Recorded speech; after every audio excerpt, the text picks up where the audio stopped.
السلام عليكم. في الأيام الماضية أعلنت العديد من دول الخليج أخذ سياسات تقشفية ورفع الدعم عن بعض الخدمات بسبب نزول أسعار النفط.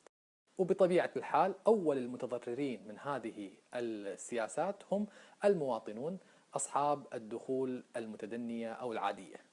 ما راح أتكلم عن هذا الموضوع من ناحية اقتصادية، وإنما لفت انتباهي ما قام به بعض المشايخ والوعاظ من محاولة تبرير هذه القرارات.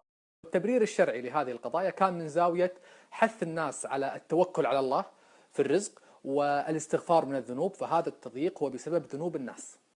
باعتقادي أن الحديث عن التوكل والرزق بهذه الطريقة وتبرير السياسات المالية المجحفة بأنها بسبب الذنوب فيه إساءة للشرع. أبي أذكر لكم مثال لبعض العلماء السابقين كيف كانوا يتعاملون مع السلطة إذا اتجهت إلى مثل هذه الإجراءات. الظاهر بيبرز عندما أراد أن يذهب لجهاد التتار في الشام جمع العلماء وطلب منهم فتوى تجيز له أخذ أموال من الرعية لدعم المجاهدين.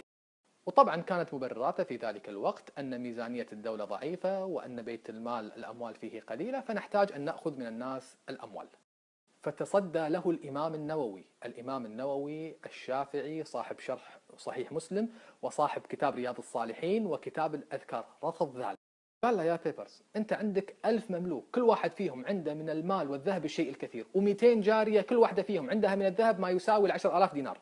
إذا أخذت من أموالك وأخذت من أموال